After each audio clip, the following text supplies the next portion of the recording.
Opening day of big game season in Montana brings with it a flurry of activity. Wardens are busy year-round, but the big game season means long days, short nights, and no shortage of excitement. You step out for a minute? And if that's not enough, we take to the field with a decoy operation to catch poachers in the act. Later, we revisit an investigation that shows how persistence and hard work can help bring a poacher to justice. It all starts now on Wardens.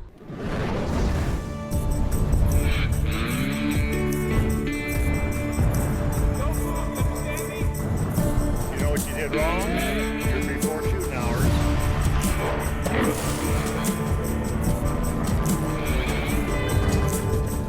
There we go. You want to go to jail, Jay?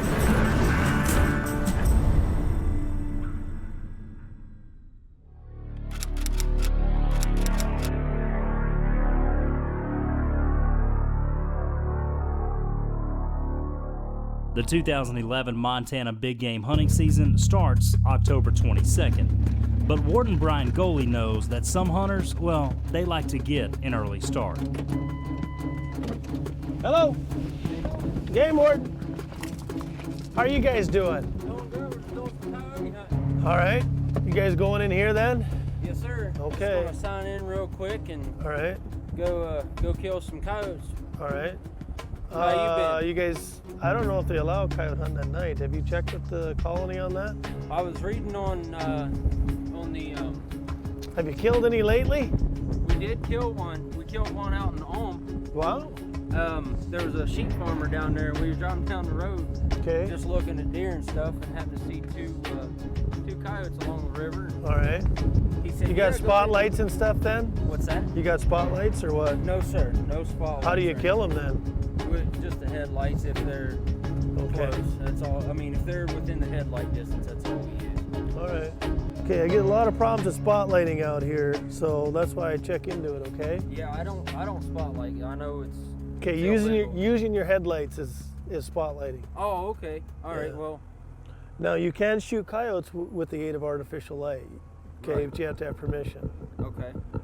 And just because you sign in, that's not legally access. That's not legal access for this block management. Because if you read what that says, it says for hunting big game. You're getting permission to hunt big game. Right. Deer, elk, antelope, upland, game bird, and other. It does not say spotlighting at night. Oh. Okay. See, this is a contract that you're agreeing to Right, go on this right. property that they've agreed to. Right. Anything that you do besides that, you need to contact the landowner. Okay. So they may not allow you to drive around here at night spotlighting. Oh, okay. So Yeah, that's something you I'll need to do. definitely contact Have you ever been in trouble for anything before? Nothing. Just good guys, huh? All right. Got a speeding ticket on it. That happens. Yeah. So I wouldn't be doing my job if I told you I thought that was okay, because I just don't know Okay. with these well, guys. I'll put this back then. That's, Yeah. yeah. We just.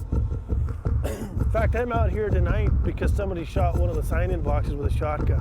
What? Yep. I don't do that. Shit. I don't. Yeah, condone it. yeah, I don't- definitely I chance believe somebody you. if I saw that. Okay. Free to go, my man. All right. Thank you, sir. Take it easy. You too. Good luck. Earlier the same day, Warden Kelly Freedy stops by the locker plant to check youth hunters who in Montana get a 2-day head start over the adults for deer hunting only.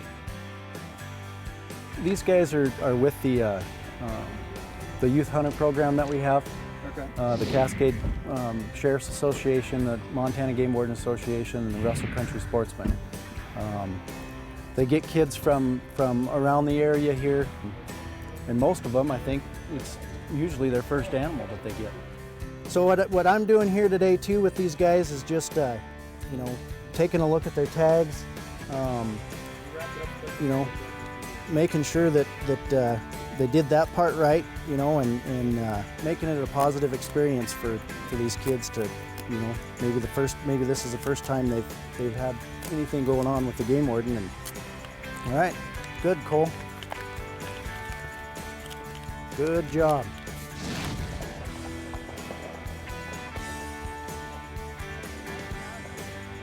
I'm one of the head intake guys here at the House of Meats, and everybody here, these 2 days of the kids coming in, We've been donating our time here in the intake room. We've got a youth deer hunt going on right now. So I'm just down here greeting the kids kind of as they come in and checking some licenses and talking to the kids about their hunt. It's great to be down here and see the looks on their faces when they jump out of the truck and they've got a big buck or, you know, their first doe or whatever it is. They're all just happy and some of them have that tired look to them too because they work pretty hard to do it. But First one, huh? Second. This program, I think, can feel is extremely neat for the kids. It gives them a chance to go out 2 days early before the lead starts flying and before the grown-ups get out there. Here you go. All right. What do you think of that? Awesome. Where's that gonna go? Where's the hat? It's gonna probably get mounted. It is. And then when they get partnered with a good, you know, sheriff or however they do it, they get to learn and be safe. They get to learn gun safety. They get to learn about ethical shots, making sure your target's clear and beyond and all that. I'm down here just greeting these kids, doing that stuff to kind of give a positive light, you know, to the game warden as far as maybe their first experience with a game warden. The young kids are the future sportsmen in Montana, so you need to take care of them and show them the way. Anticipation builds as tomorrow is opening day. Will everything go smoothly or will craziness ensue? And then I got these guys driving up the road. Dang, it's gonna be a busy day. Whew.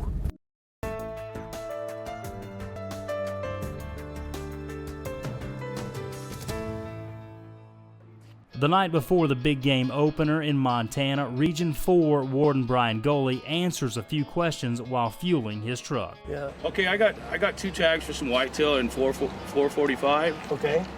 This is BLM land. What it's showing? That's state land. State land. Yeah. Is it huntable? Milligan Road. Let me have a look at this. Down the state there. Okay. Let's see here. Yeah, that is accessible as long as you can find it. Okay. It's not marked by fences. It's not. So how would you find that piece of state land and know that you're on it? Look for signs. There'll be no signs. Post markings. Not on that piece. Is any of this land huntable for my taggers? Yeah. It is because almost a large portion of it is a block management.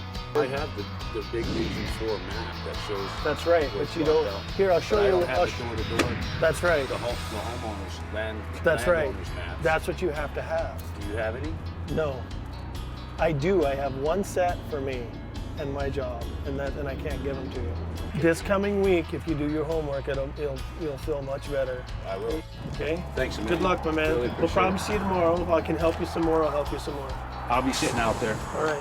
100 miles to the southwest in Region 2 near Missoula, Captain Jeff Darrow prepares for what could be his last big game opener as a game warden.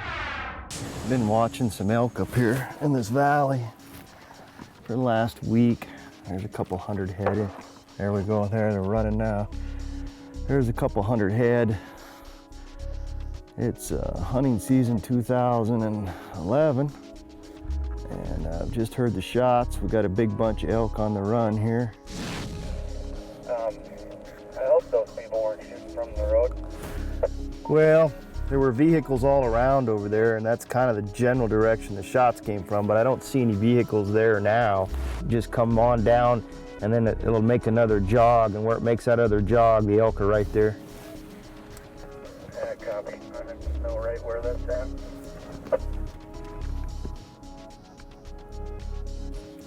2821. Yeah, go ahead. Yeah, we got a bull that's dying. Nobody around it. We're gonna watch it for a bit, see what happens.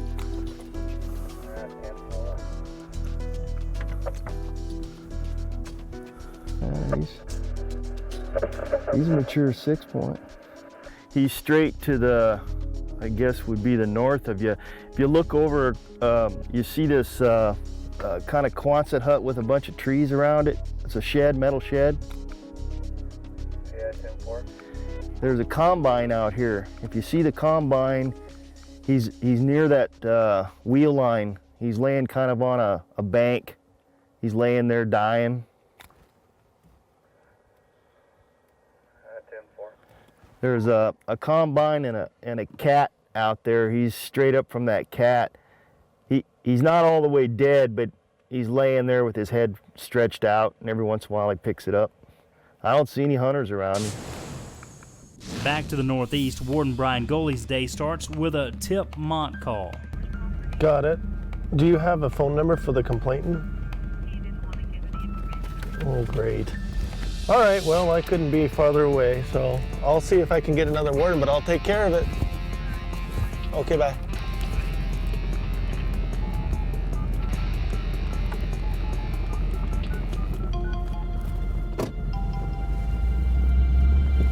And then I got these guys driving up the road. Dang, it's gonna be a busy day. Whew.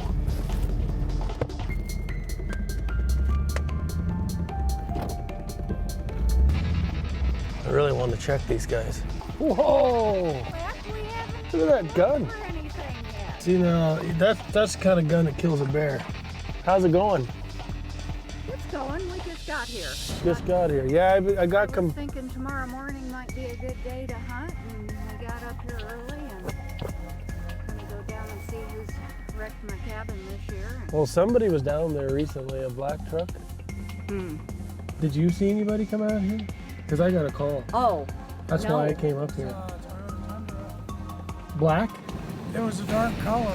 Where'd that go? It was coming out. Where was that truck? Oh, it's way down by Taft's. Oh, I must have missed it. See you guys. Yeah. Take it easy. Good luck. Yeah, when these landowners go out and contact these hunters that are trespassing, you know, sometimes it gets violent. I've had in the past where it's actually gotten physical, and you know, that's our job, is to deal with that. With crippled elk in Region 2 and trespassers in Region 4, how will this day end up? I just want to ask you just a quick question. When I asked you if you got anything today, you said no. How come? You're watching Wardens only on Outdoor Channel. Trespassing is a serious offense in Montana that can lead to hefty fines and possible jail time. Wow, you are bloody. Yeah, that happened. I'm Brian Goley. I'm the game warden up here. How's it going? I heard he called you, Brian. Yeah, he called me, the landowner, and said, he must have called you when you were there with him? Yeah, he did. Okay. So you know more about this than I do. Yep. Oh, well, Okay. I don't know. He might have told you a lot. Yeah, he just said that you were on his property with a bull elk, and I went up there, and by then you were gone. Oh, you went up? Yeah, I went all the way up. So I got your game cart in the back of my truck. Oh, and the elk is? The elk is up there because it was hot. They're going to lift it up with a tractor and skin it all out. Oh, I don't like Okay, so, but the problem is the landowner wants to prosecute for trespassing. And I don't control that as a game warden. That's the only law. I have no jurisdiction to control. Okay, you understand that? Yeah, well. I mean, he files a complaint, there's nothing I can do. You know, he's retired military. He's I mean, it's not the kind of guy you would think would be. Right. All right, but what I told him is I'm going to give him a trespass ticket. I don't want you to ruin his life or anything. No, I understand that, yeah. But I want a trespass ticket. Okay, Yeah. well, that's the only way you're going to stop this. Well, that's why I'm doing this. Have you ever been up there before? Yeah, like I say, I've owned that property for 15 years, and I park at the gate and I walk up that ridge. Right. And then I walk back down and take a big circle up. Right. I actually think I tracked you last year. Did you ever walk up there in the snow? Last year? No, not last. Was it the year before? Probably. Okay, I can't remember what year it is, but I did track somebody from a cabin.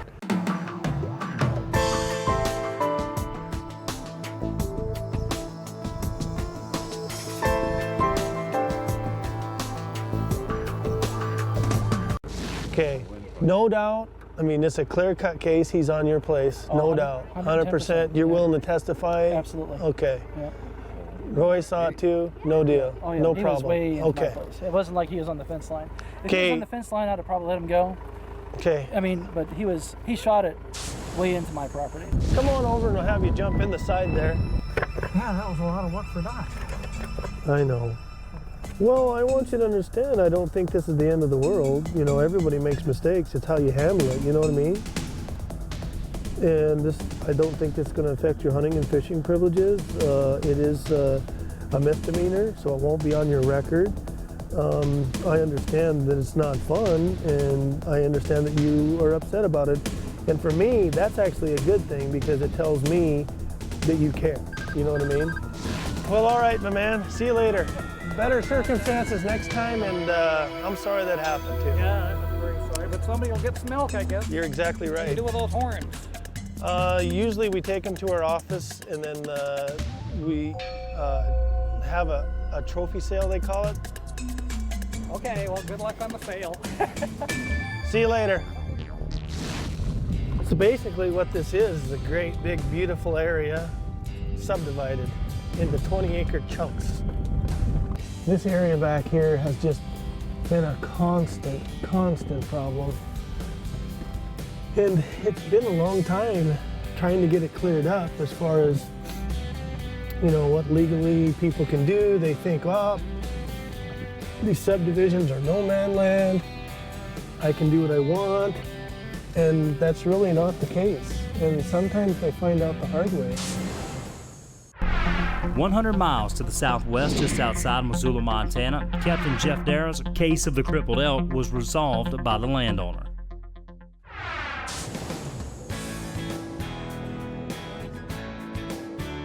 He has moved down the road and makes several stops checking hunters along the way.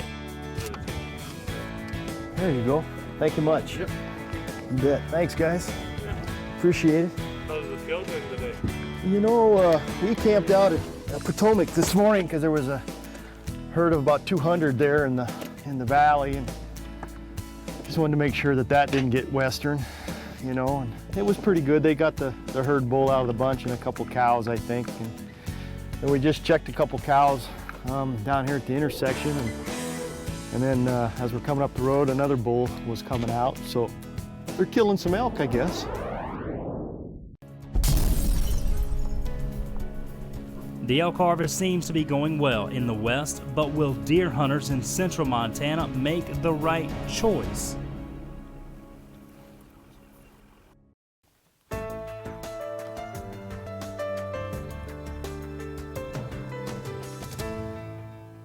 A veteran of the force working his 26th opening day, Captain Jeff Darrow knows how to smell trouble. We're running a check station here east of Missoula. Hunters are required to stop at check stations, which wardens operate for a variety of reasons. A check station might be set up to catch a specific suspected offender, or a larger check station might be set up to spot and check licenses or look for other possible violations. Jeff checked several vehicles with nothing out of the ordinary.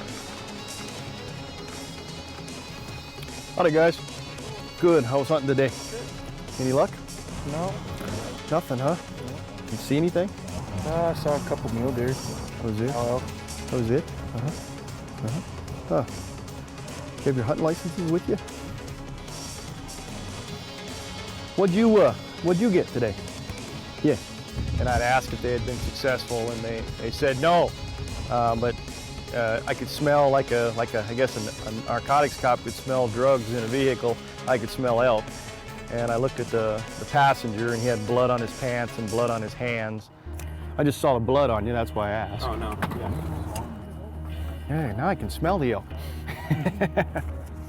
So I just asked him, you know, what'd you kill today? And he said, oh, I helped a guy with an elk. And I said, well, where's the elk? And he said, oh, well, it's back. It'll come out later. Okay. All righty. Okay, well, I see legs behind you right now. Is this them? Yeah. All right. Thanks, guys. I'm gonna check them here.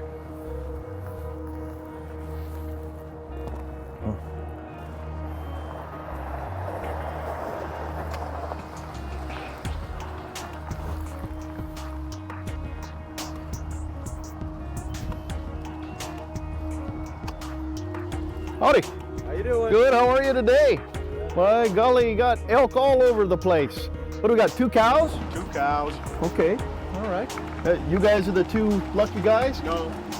That guy there and one in that truck. Which one, the passenger or the driver? Passenger. Oh, okay. All right. Okay. Hang on, I'll be right back.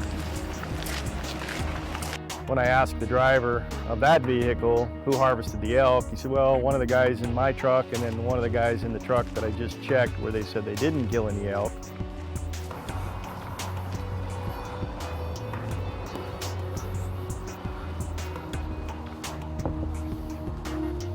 Can you step out for a minute? 250 miles to the east in Region 5 near Columbus, Montana, Warden Paul Lukey is about to set up a deer decoy.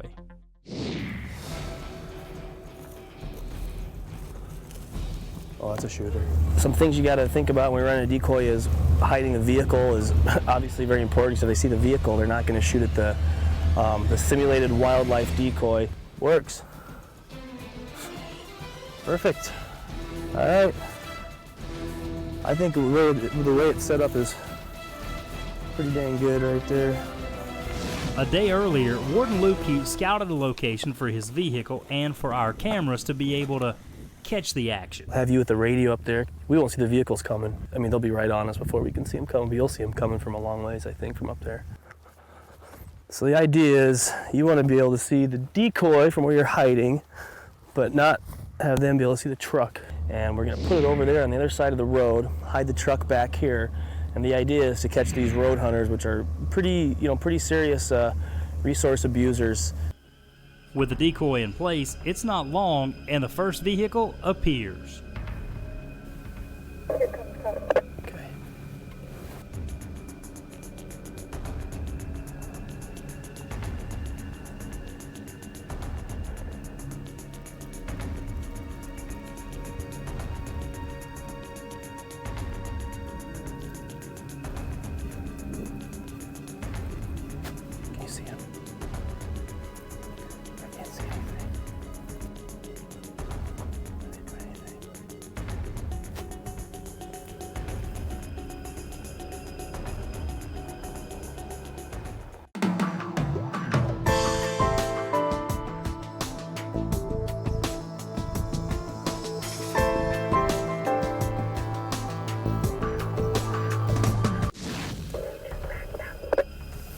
Okay, we can't see him. I think I hear him. Oh, they're coming back. Because this is public land, a hunter who exits the road could legally shoot at this decoy.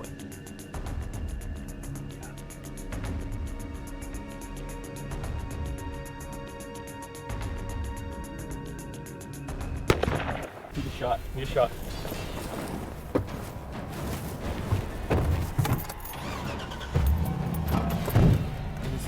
Did you say you think he's okay?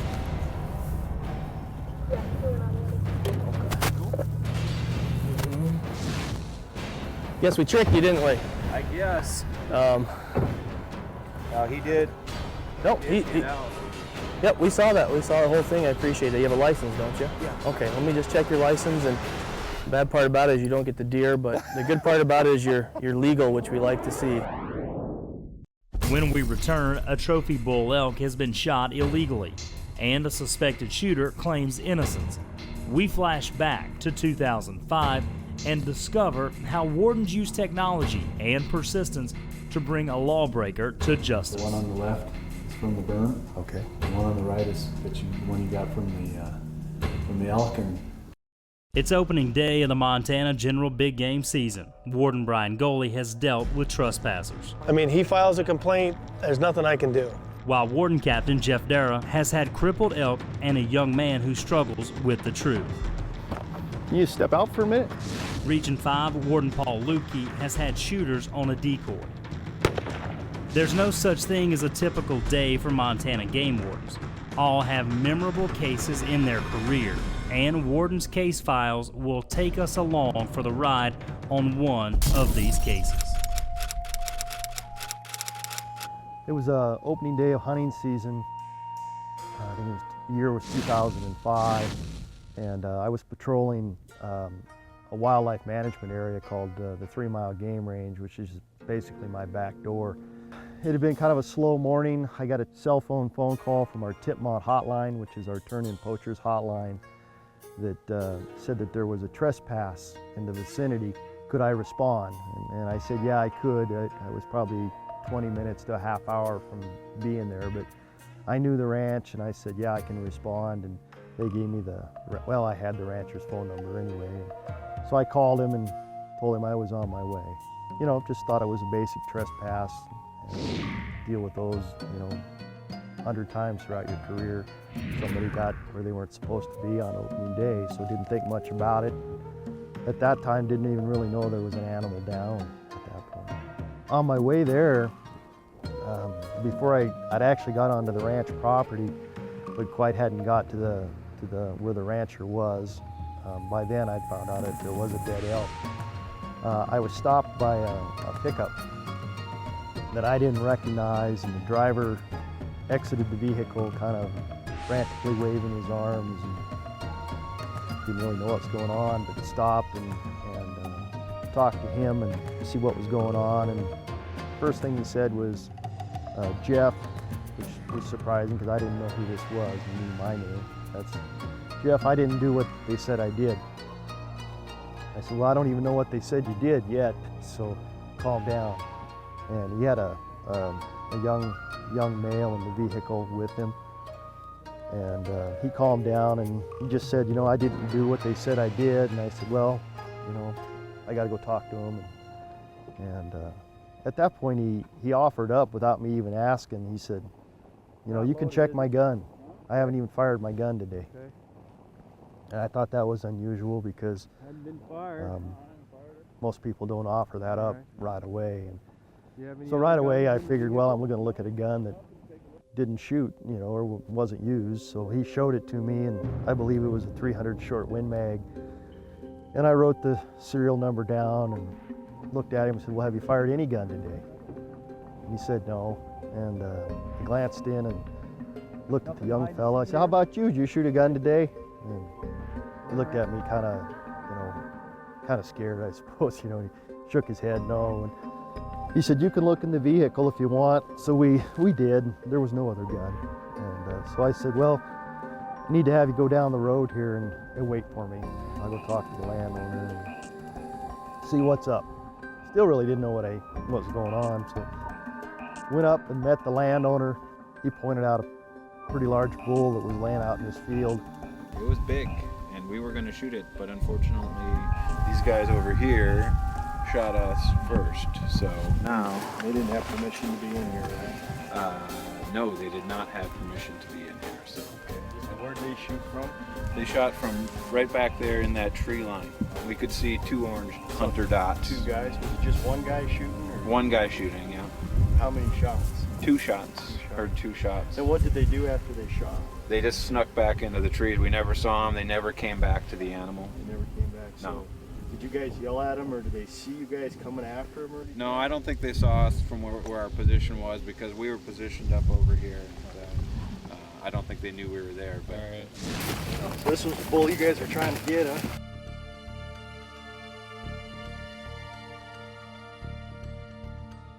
Tell that there was a good chance there was a bullet in the elk because it wasn't a through and through shot.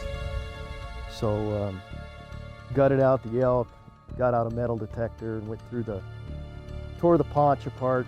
Couldn't find a hit on it on the metal detector, but I was getting a hit on it in the shoulder. So loaded up the elk and then went over to that tree where they saw the orange and looked around. There were two brass laying under that tree, real bright, shiny brass. They hadn't been there, you know, brass kind of dulls after a season. That was shiny brass and it was opening day, so it was a good chance that was, you know, those were the bullets. So collected those. At that time, told him I'd go down and talk to the guy, see what I could get. I went back down to interview the guy again, and he stuck to his story. He said it wasn't me. You know, I didn't do it. With only shell casings in his hand as evidence, Captain Jeff Dara will need more to solve this mystery. What will break this case open? You're watching Wardens only on Outdoor Channel. Warden case file number 4851. Captain Jeff Dara is leading with a trespassing issue and an illegal elk shooting. All he has so far is a couple of shell casings from a shooting range, a dead bull elk, a possible witness, and an alleged shooter who stopped Jeff on the road. Got his phone number, let him go, and just said, you know, if I need to talk to you, I'll be in touch. And so he left. Anyway, I took the elk back to the office that day, took it to the, what we call the meat room, or it's kind of our lab, I guess, and ran the metal detector over the elk, and I was able to get a pristine bullet out of the elk, and put the micrometers on it.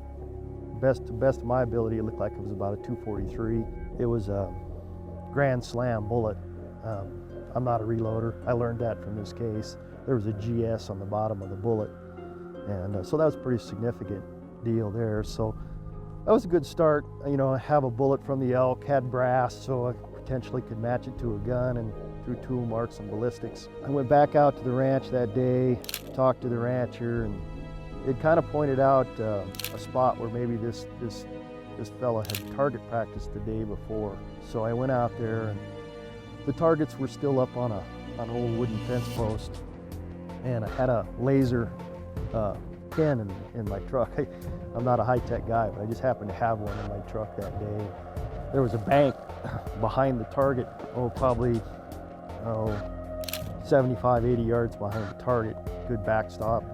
Just kind of took my little laser pen and put it through the hole on the target. Got a rough idea on the bank where that bullet would have hit, and just kind of visually marked it with my eye and walked up there with the metal detector, and started looking around, and I couldn't find anything that night. And so I went back again the next day with the metal detector, and geez, I wasn't there 5 minutes, and I got a hit, and dug it up, and it was a Grand Slam bullet. I was like, oh, that's pretty cool. And looked around some more, and I found 3 bullets, I think, that day out of the hill. Those were all Grand Slam bullets.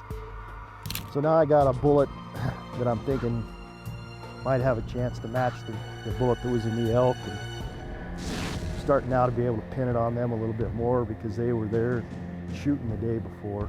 So I had that, but I wanted to make sure, so I ran that bullet to the lab. The lab guys did me a favor at the state crime lab. They looked at them real quick.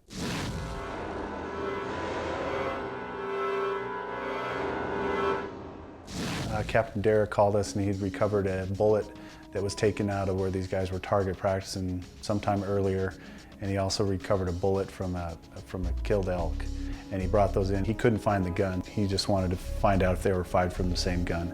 So he would have brought those in to us to look at, to examine and look at the microscopic imperfection to determine if they were fired from the same gun. All right, so if you look up here, the one on the left is from the burn. Okay. The one on the right is the one you got from the elk, and right down here is a hairline. So what you're looking at is two separate bullets. In the case that we don't get a gun, we compare the evidence to make sure and tell them if it was fired from the same gun. A lot of times we get one bullet cases, so we generally give them a list of possible guns that could have fired it. And all these marks that you see on there are the striations from the inside of the barrel. Oh. So with that information, I can tell you that those were fired from the same gun. You're positive they came from the same gun? Yes. That's awesome. It comes down to the way that the gun is manufactured, the barrel is manufactured. Inside the barrel is what's called rifling. There's raised and lowered portions throughout the whole barrel. And when that bullet is fired through there are microscopic imperfections that are impressed into and onto that bullet. And then those are the areas that we look at. A lot of, for the layman, the scratches on the bullet that you look at, those are individual to that rifle. So we would be taking a look at those microscopically to determine if they were fired from the same gun. They were fired from the same gun. That's awesome. Yep. It gives me a lot more confidence because the one was from the animal and the one was shot the day before at a target. So, and I know who was shooting at the target. So that's Good. great. Hey, thanks, Travis. Yep. Appreciate it very much. Cool. I'm on my way.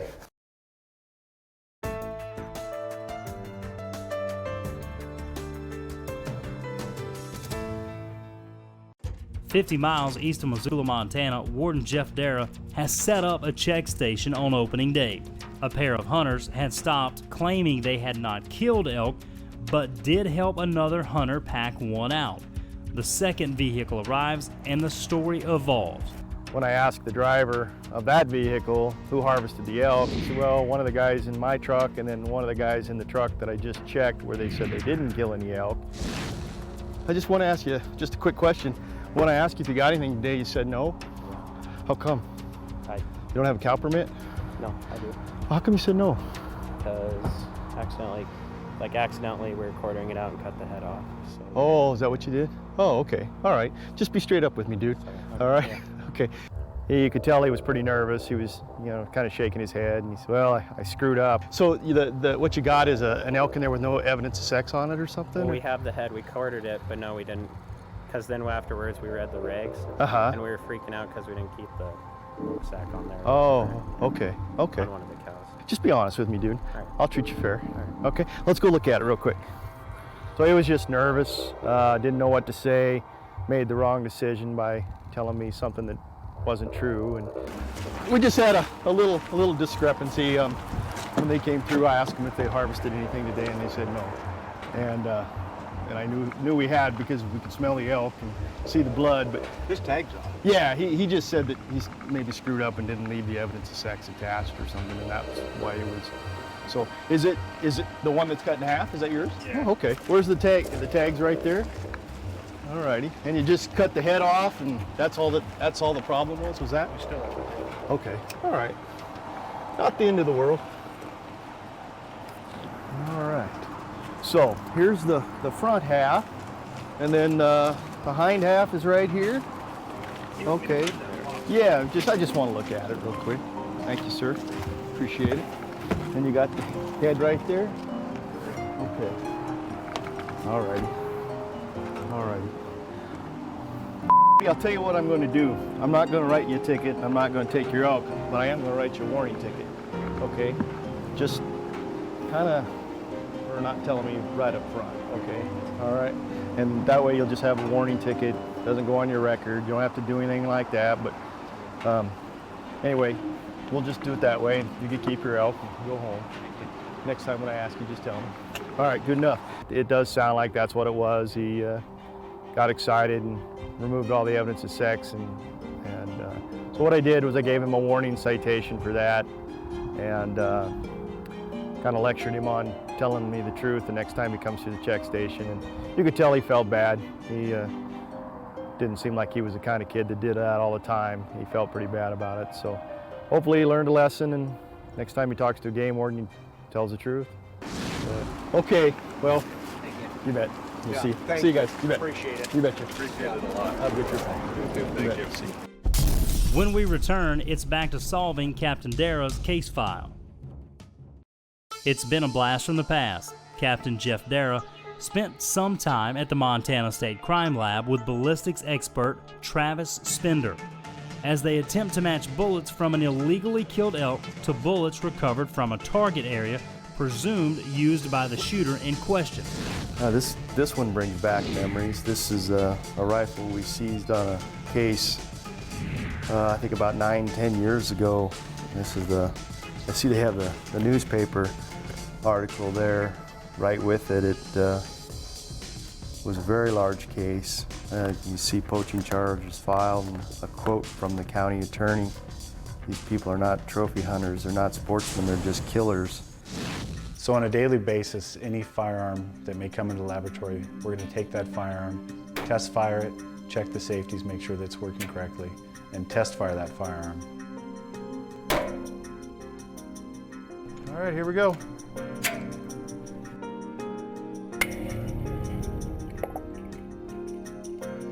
We then would gather the test fires and compare that to any fired evidence that they may have received from the crime scene, whether it be fired bullets or fired cartridge cases, and try to determine if that fired evidence was in fact fired from that firearm. They were a match, so it was definitely fired, same gun, fired the same bullets that killed that elk that was target practicing the day before. At that point, I kind of started realizing that a gun got ditched on me, and got hidden before that guy stopped me the day before. So went up there where the vehicle was known to have been parked, It was in a draw, kind of a gully, you know, maybe at the most 200 yards from side to side, ponderosa pine, some brush. I just started doing circles out from the truck. There was a culvert there, and looked under the culvert and looked in the trees, and just spent a considerable amount of time back there looking for this gun. And eventually I was on the other side of the draw and was able to look across, and the ponderosa pine needles were all one color, and except for this one spot, it was the needles had been turned over, and you could tell it because it was darker. So I thought, well, I'll go there and look, and went over there, and sure enough, uncovered the needles, and there was the gun case. Unzipped the gun case, and it's a 243 with 243 bullets laying right in there in the case. So I, all right, now I got the gun, I got the bullets. Sure, I'm gonna have fingerprints on this gun. And so I collected the gun, took a tag, evidence tag, and took it back to the office. And next day I called the guy that stopped me on the road, and I told him, I said, you know, I thought I might have some more questions to ask you, and now I do. Could you come into the office and visit? And he was congenial, so he did. Came into the office and very polite, and had him have a seat in my office. Well, the reason I brought you in here today was give you one more chance to tell me, you know, what happened out there. And, you know, at the time your son was with you, and maybe you were a little nervous, didn't want to tell me, but today's the day for you to come clean on shooting that elk. Yeah, I can't tell you, I didn't shoot that elk. So you're telling me you didn't shoot the elk? I didn't shoot that elk. You know, interviewing is one of the things game wardens that pride themselves in doing or being able to do, because it's if you can't interview people, you're not going to be on top of your game. So I was ready for this guy and ready for what he might say, and of course he stuck to his guns that he didn't do it, he didn't do it, he didn't do it. And I said, well, I'm going to give you a chance to be honest, and you know, this is your last chance to be honest. And he said, I'm telling you the truth, I didn't do it. I'm going to show you something that's probably going to change your mind on that, okay? I've been up there working on this case, and I've got it made, but I'm going to show you something here. I'd put the gun in the case behind my desk. Maybe this is a little sadistic or whatever, but the gun was in the case behind my chair, and I hung my coat over it. Recognize that? Oh, man. Yeah, that's what I thought. My wife's gonna kill me. Yeah, story's changed now, hasn't it? Yeah. Yeah, that's what I thought. He just kind of melted at that point, kind of dropped his hands in his head and said, I think the first thing he said was, my wife's gonna kill me. You know, and I at that point you have a little compassion, because if I was in the same position, I probably would have said the same thing. Your wife might be a little mad. Yeah. But, you know, you killed a bull during archery season already, and this makes this one an over limit. So I'll just have to write the ticket, and you'll have to go see the judge. It's up to the judge. All right? This case is probably going to get a little bit of in the newspaper, because there were a lot of people that know about it. You know, landowners not happy, you know, what have you. So anyway, I won't rub it in any more than that. We poached an elk, and I'm going to write your ticket for it. Decided him for an over limit of elk, trespass. It was a trophy bull in our state. It was an $8,000 bull. I think his final sentence was about $9,000 in fines and restitution. And he lost his privileges to hunt, fish, and trap in Montana. I think it was for 2 years. It's kind of challenging, because it is kind of a cat and mouse kind of deal. You've got somebody that's clearly trying to get away with something, and they're clearly not telling you the truth. And it's up to you to go out and basically prove them different. And it's rewarding at the end of the day. You know, again, this was a one animal case, definitely not the biggest case in the world. You know, I hope maybe that 11-year-old kid or 10-year-old kid in that vehicle looked at it and said, boy, it's not worth poaching. And because those game wardens will catch you.